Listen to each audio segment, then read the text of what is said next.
কাৰ্বি আংলঙক লৈ গোটেই অসমবাসীয়ে চিন্তিত হৈছো। অসমবাসী বুলিয়ে নহয়, গোটেই পৃথিৱীত থকা যি ইণ্ডিজিনিয়াছ মানুহ বুলি কয় আমি চিন্তিত হৈছো। কিয়নো কাৰ্বি আংলঙত দেখিছো এনেকুৱা আক্ৰমণ কৰিছে। ইয়াৰ তুলিৰাম ৰংহাঙে সি নিজে যে কাৰ্বি মানুহ হয়, কাৰ্বি মানুহক নিজৰ মাটি বাৰী লাগে, নিজৰ পাহাৰ জংঘল লাগে, এই কথাটো পাহৰি গৈছে। আৰু কাৰ্বি মানুহৰ কোনো ধৰণৰ হুটপোচ নকৰাকে কাৰ্বি আংলং 6 শেডিউল হয়। 6 শেডিউলৰ কাৰণে আমাৰ পূৰ্বপুৰুষ আইসকলে তেজ দিছে, সেইটো সকলোৱে জানে। আন্দোলন কৰিছে, সংগ্ৰাম কৰিছে, তাৰ পিছত নিজৰ মাটি বাৰীৰ অধিকাৰ লৈ 6 শেডিউল ভাৰতৰ সংবিধানৰ পৰা কাঢ়ি আনিছে। আজি 6 শেডিউলৰ সন্মান একেবাৰে ধ্বংস কৰি দিলে। আৰু কাৰ্বি আংলঙত এতিয়া কৰবাত চলাৰ পাৱাৰ প্ৰজেক্ট বুলি 18,000 বিঘা, কৰবাত আম্বানী দিম বুলি 12,000 বিঘা, কৰবাত পাম্প ষ্টৰেজ বুলি 1500 মেগাৱাট। বৃহৎ সেইটো মানে, এইটো সুবনশ্ৰী লোৱাৰ যিটো প্ৰজেক্ট আছে সেইটোতকেও ডাঙৰ। তাৰপিছত কৰবাত আকৌ কপিলি হাইড্ৰ ইলেক্ট্ৰিক বুলি সেই নদীত দিছে, কৰবাত আইৰন অৰ খান্দিবৰ কাৰণে দিছে, কৰবাত আকৌ কিছুমান চিমেণ্ট ফেক্টৰীৰ কাৰণে দি দিছে। এই ধৰণে সম্পূৰ্ণৰূপে কাৰ্বি আংলঙৰ মাটি বাৰী মানে সম্পূৰ্ণৰূপে বহিৰাগতক দি দিছে।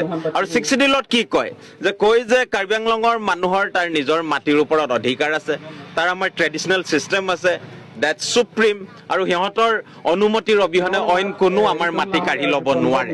কিন্তু আমি দেখিছো যে এটাও প্ৰজেক্টত আজিলৈকে এই ডিউ প্ৰচেছটো ইয়াত ফ'ল' কৰা হোৱা নাই। আৰু সেইকাৰণে আমি সমগ্ৰ অসমৰ মানুহে মিলিত হৈ কাৰ্বি আংলঙৰ এই বিশাল আন্দোলনক আমি সহযোগ কৰিছো। কিয়নো কাৰ্বি পাহাৰ বাচি থাকিলে, আমি কাজিৰঙাৰ পৰা আহিছো, আমাৰ কাজিৰঙা বাচি থাকিব। কাৰ্বি পাহাৰ আৰু কাজিৰঙাৰ এটা ঐতিহ্যপূৰ্ণ সম্পৰ্ক আছে। কাৰ্বি পাহাৰৰ নদীবোৰ গৈ আমাৰ ভৈয়ামৰ মাটিক উৰ্বৰ কৰিছে। আৰু আমি খেতি কৰি খোৱা জাতি হয় আমাৰ কাৰ্বি পাহাৰৰ মানুহ হওক, আমাৰ অসমীয়া মানুহ হওক। আজি যদি আমাৰ পাহাৰ ভৈয়াম খান্দি আমাৰ নদী চদী চব শেষ কৰি দিয়ে, তেনে অসমৰ মানুহে কি লোহা খাই জীয়াই থাকিব নে? এই যে ইলেক্ট্ৰিচিটি যিটো উৎপাদন কৰিব, আমাক ইমান ইলেক্ট্ৰিচিটি নালাগে, আমাক এটা বাল্ব হলে হৈ যায় আমাৰ ল'ৰা ছোৱালী পঢ়িবৰ কাৰণে। তেনে ইমান ইলেক্ট্ৰিচিটি ক'ত বিকিব সিহঁতি?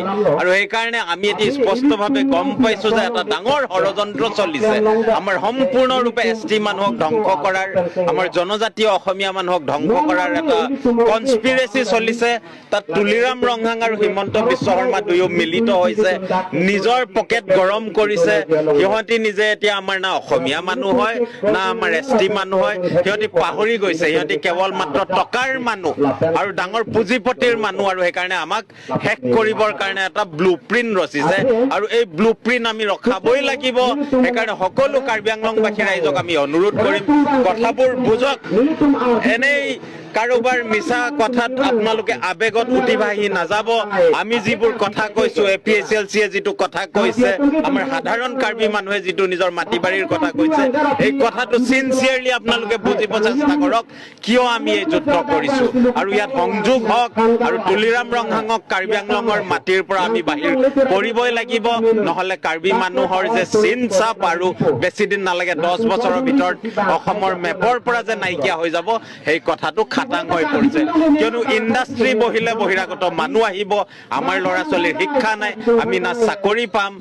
বাহিৰৰ মানুহ আহি কাৰ্বি আংলঙত সোমাব, আমাৰ ল'ৰা ছোৱালী, আমাৰ মহিলা, আমাৰ আইসকল ভিক্ষা খুজিবৰ কাৰণে, হাজিৰা কৰিবৰ কাৰণে বেংগলোৰ, দিল্লী, হায়দৰাবাদ যাব লাগিব। আৰু বাহিৰৰ মানুহ আহি আমাৰ কাৰ্বি আংলঙত বসতিপূৰ্ণ ল'ব। সেইকাৰণে সকলোকে আমি দাবী জনাইছো, অনুৰোধ জনাইছো, এই পাম্প ষ্টৰেজ প্ৰকল্পৰ বিৰুদ্ধে আমি আছো, হাইড্ৰ ইলেক্ট্ৰিক প্ৰজেক্টৰ বিৰুদ্ধে আছো, চলাৰ প্ৰজেক্টৰ বিৰুদ্ধে এই কাৰণে আছো কিয়নো সেই ধৰণৰ উন্নয়ন আমাক নালাগে। আৰু আমাৰ মানুহৰ অস্তিত্ব আৰু ৰক্ষা আমাৰ প্ৰথম দাবী, আৰু সেইটোৱে আমাৰ শেষ দাবী। ধন্যবাদ। কাৰ্বি আংলং কি অসমৰ অংশ নহয় নেকি? কাৰ্বি আংলং অসমৰ অংশ হোৱাৰ পাছতো কিন্তু তাত আমি 3-4 বছৰ ধৰি আমি লাঠিৰ খুব খাইছো, তেজ বহাইছো, কিন্তু আজিলৈকে তাত উচ্ছেদ কৰাৰ কথাটো হিমন্ত বিশ্ব শৰ্মাৰ মুখত এটা ওলা নাই। আপাৰ আছামত কাৰ হাতৰ পৰা মাৰ খায়, গুৱাহাটীত কাৰ হাতৰ পৰা মাৰ খায়, গোটেই অসমবাসীয়ে গম পায়। মাত্ৰ কি মুছলিমসকলৰ হাতৰ পৰা আমি মাৰ খাওঁ নেকি? নহয়। বৰ্তমান হিমন্ত বিশ্ব শৰ্মা ডাঙৰীয়াক আমি এটা কথা সুধিব বিচাৰিছো যে উচ্ছেদখিনি কেতিয়া কৰা হ'ব? আমি সেইটো জানিব বিচাৰিছো যে জাতি মাটি ভেটি সুৰক্ষিত কৰাৰ স্বাৰ্থত যদি উচ্ছেদ কৰিছে, কি কাৰ্বি আংলং কি অসমৰ অংশ নহয় নেকি? কাৰ্বি আংলং অসমৰ অংশ হোৱাৰ পাছতো কিন্তু তাত আমি 3-4 বছৰ ধৰি আমি লাঠিৰ খুব খাইছো, তেজ বহাইছো, কিন্তু আজিলৈকে তাত উচ্ছেদ কৰাৰ কথাটো হিমন্ত বিশ্ব শৰ্মাৰ মুখত এটা ওলা নাই।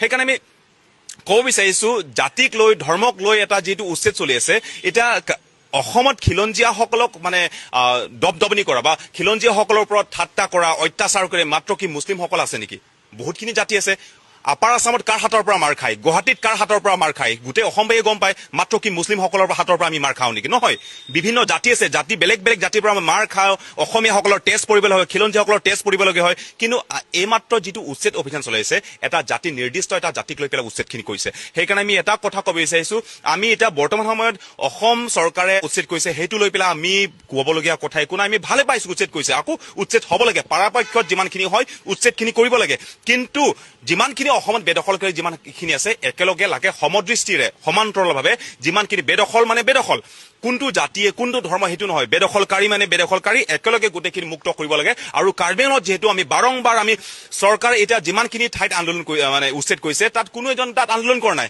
কোনে দেখা নাই কিন্তু চৰকাৰৰ পৰা নিজাবগীয়া এটা উচ্ছেদ অভিযানখিনি চলাইছে কিন্তু আমি কাৰ্বি আংলঙতো আমি প্ৰায় হাজাৰ হাজাৰ মানুহ খিলঞ্জীয়াসকলে একত্ৰিত হৈ পেলাই আমি তাত মাত মাতিছো আন্দোলন কৰিছো চৰকাৰক দেখুৱাইছো স্মাৰক পত্ৰ বাৰংবাৰ আমি দিছো কিন্তু তাৰ কিমান হাজাৰ বিঘা আছে কিমান কোনটো জাতি আছে কোনটো ধৰ্মৰ তাত আছে গোটেইখিনি জনাৰ পাছতো কোনটো এলেকাত কিমান দখল কৰিছে কাৰ্বিসকলে কিমান অসুবিধা পাইছে কাৰ্বিসকলৰ ওপৰত কিমান অত্যাচাৰ হৈছে সেই গোটেইখিনি দেখুৱাৰ পাছতো আজিলৈকে কৰিব বিচৰা নাই সেইটো আমি ভাবো সেইটো ধৰ্মীয় ৰাজনীতিকৰণ কৰা এটা প্ৰচেষ্টা নেকি হিমন্ত বিশ্ব শৰ্মাৰ